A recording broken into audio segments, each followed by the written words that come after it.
Hello guys, good morning. For today's video, magluto ako ng paksiw na dilis. Ayan, nilagyan ko na ng panlasa, bitsin, at saka may asin na yan siya, may paminta, at saka luya, at saka ang onion. At pagkatapos ay isalang na natin sa apoy at ito kumulo na siya. Ayan, madali lang itong maluto ang ating bulinaw or dilis. At nilagyan ko ng padada na green. Ayan, galing sa ating garden. At ito, luto na ang ating paksiw na bulinaw. Wow, yummy ang ating ulam. At magluto na rin ako ng tortang dilis para kay Princess. Kunti lang itong lulutuin ko. At pagkatapos namin kumain ay magpunta na kami sa Trinto. Fast forward ko na at ito ay nakalarga na kami papuntang Trinto kasi walang stock ang gamot ni Princess dito sa Bunawan. Kaya kailangan naming mag-travel sa Trinto para doon magbili ng kanyang antibiotic. Kailangan talagang mabili ang antibiotic para makainom agad si Princess kasi nga matagal na ito yung sipon niya. At pagdating namin agad sa Trinto ay bumili kami ng fried chicken para mapakain ko agad si Princess at makainom agad siya ng antibiotic para makastart siya mag-inom ng antibiotic ng tanghali para makainom pa siya mamayang gabi. At ito, bumili kami ng 2 fried chicken kasi nagbaon kami ng kanin. Ano man? Wala? Kain tayo. Nagbaon kami ni Princess.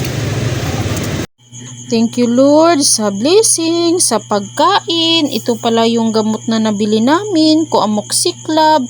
Ang mahal talaga, 468 pesos. At dito lang talaga bili sa Mercury Drug sa Trinto. Wala kasing stock sa Bunawan.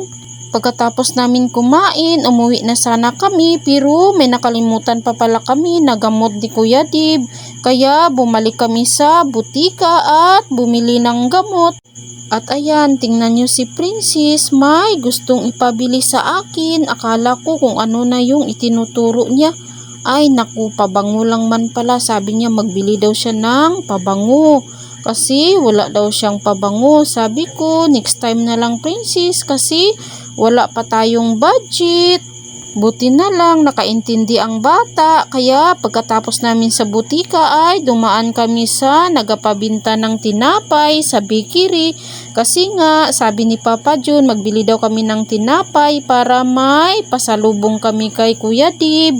Bali, 40 pesos yung binili namin kasi nga 5 piraso ay 40 pesos daw kaya assorted na lang yung binili namin.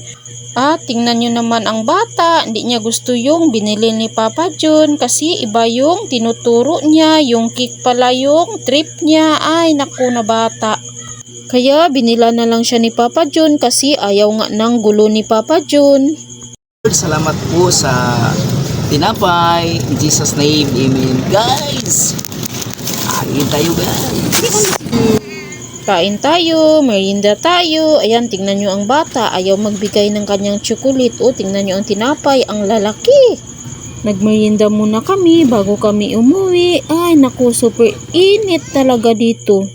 At hindi namin alam na araw pala ng Trinto ngayon. Pagpunta namin, fiesta sa kanila. Kaya maraming display dito.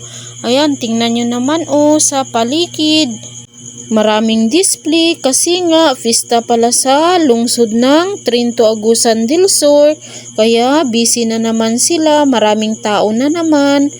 At kami naman ay pauwi na ng Bunawan. Kaya bago kami magdiretso pauwi ay dadaan muna kami sa Petron, sabi ni Papa Jun. Kasi magasolina daw siya ng kahit 100 pesos lang. Baka magtulak daw kami ni Princess. Kasi sobrang mahal na talaga ng gasolina ngayon. Kaya 100 pesos lang ang gasolina ni Papa Jun ngayon. At tingnan nyo naman yung pamboy. Ayan, tingnan nyo, sabi ni Papa Jun, ipagilid lang talaga kasi nga, ay nakukunti lang talaga yung laman ng gasolina namin. Ayan, pinagilid na lang ni Papa Jun. Pagkatapos ng pagtubil namin sa unahan ay nagkaroon ng traffic.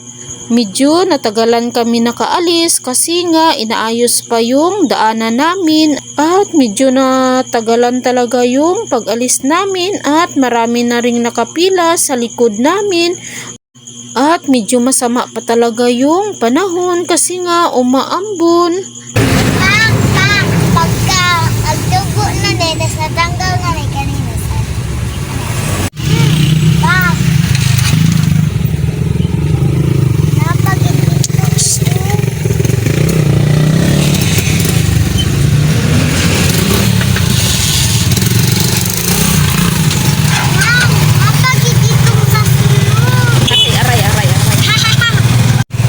At sa wakas, nakaalis na rin. Ayan, tingnan nyo naman yung daanan namin. Sobrang ganda talaga. Buti na lang, inayos na yung daanan at kawawa talaga yung buntis dito ba. Sigurado talaga ako pag makadaan dito ay mahulugan talaga, Jesus name. Dito na lang muna for today's video. Bye! Salamat! God bless sa panonood nyo. Follow and share!